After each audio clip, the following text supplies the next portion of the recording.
Hola amigos bibliófilos, y hoy toca Wrap Up fresquito.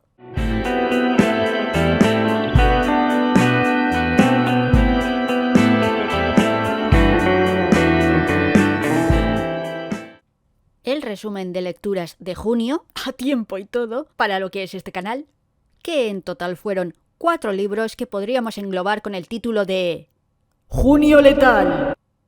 Has puesto el título por ponerlo, ¿verdad? Puede que un poco, pero en fin. Sin más preámbulos, comencemos. El primer libro que leí fue El día antes, de Georges Chalandon. De Georges Chalandon ya leí en su día La cuarta pared, que si seguís este canal desde hace tiempo sabéis que me gustó mucho. El día antes también utiliza un hecho histórico para contar su trama. En este caso, el accidente minero del pozo de Saint-Amé, de Liévin, del 27 de diciembre de 1974, en el que perdieron la vida 42 trabajadores. Se centra en el hermano de una de las víctimas, que ha pasado toda su vida atormentado por la tragedia hasta que un día, por circunstancias de la vida, decide tomarse la justicia por su mano. Esta novela va sobre la culpa. Es interesante compararla con Un plan sangriento de Barnett porque tocan temas afines. Pero mientras Un plan sangriento habla de la culpa como responsabilidad penal, El día antes habla de la culpa moral, de la psicológica.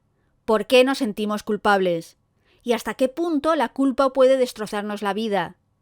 También es interesante leerlo junto con Un plan sangriento porque es una manera de observar los cambios y la evolución en el derecho penal y en todo el proceso judicial.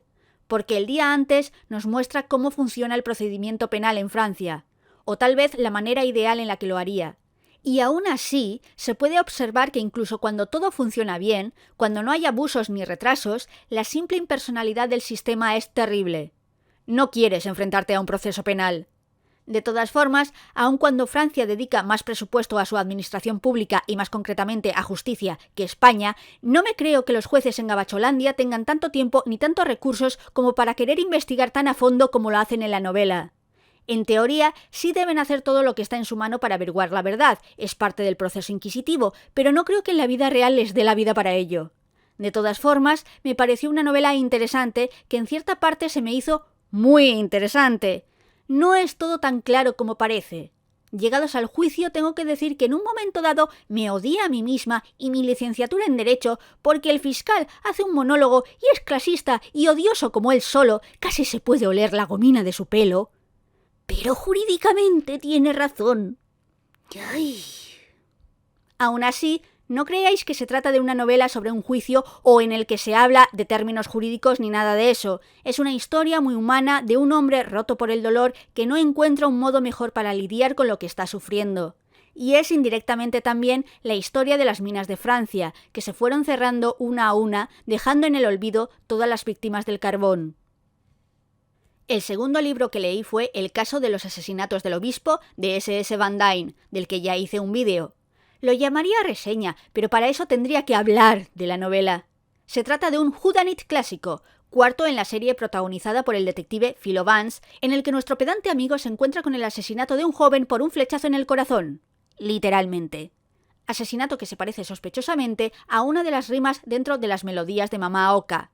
Hay una lista cerrada de sospechosos, los únicos que pudieron llevarlo a cabo. Y poco a poco va muriendo gente siguiendo los versos de esa canción infantil. Sí, habéis visto esto antes. Sí, Agatha Christie. De eso también hablo en el vídeo. Esta novela es, por supuesto, menos thriller y más divertimento ligero, pero si queréis conocer más, echadle un vistazo al vídeo que hice. El siguiente libro que leí fue 1793 de Niklas Natt Okdag, del que ya hice una videoreseña. Se trata de una novela negra histórica que no creo que destaque demasiado en ninguno de los dos apartados. Como novela negra la veo un poco coja, porque no hay apenas investigación. La información más importante se les da a los investigadores y dan con un dato vital por casualidad. No les cuesta casi nada. Y luego, cuando dan con el culpable, bueno, que no se enfrentan a muchos obstáculos reales, si se piensa. Y en cuanto a la parte histórica, la verdad, he leído muchos libros que merecen más la pena por este apartado.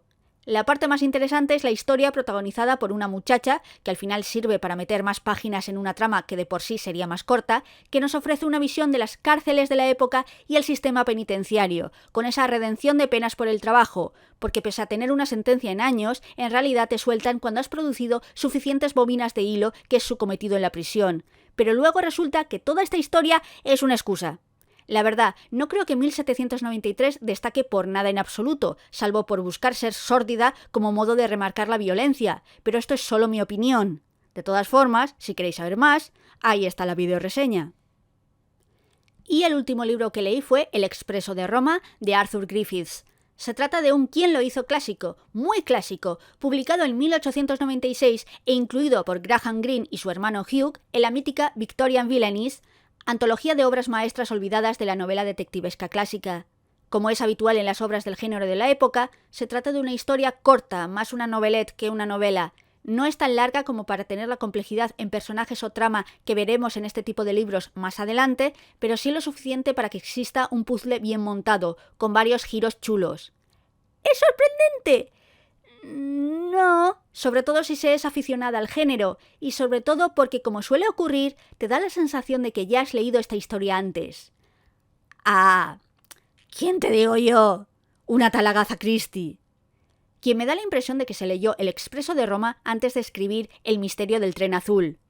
No es igual, ¿vale? Pero si conoces ambas obras, da la sensación de que Christie tomó dos cosas del libro de Griffiths y les dio un giro. ¿Siento ser tan críptica? Pero no quiero desvelar demasiado. El Expreso de Roma tiene una trama bastante simple. En el tren Roma-París se sucede un asesinato. Como el tren estaba en marcha al cometerse el crimen y nadie pudo bajarse antes de llegar a París, la policía francesa detiene e interroga a todos los pasajeros. Algo considerado indigno por dos de los pasajeros británicos en el libro y por el propio autor, porque en Gran Bretaña debe ser que la policía te daba el beneficio de la duda por ser inglés y te invitaban a té o algo. Total, que para empezar hay que averiguar quién es el cadáver, porque el listado de pasajeros ha desaparecido, y luego hay una serie de revelaciones en una historia que para los estándares de la época es bastante rápida en ritmo.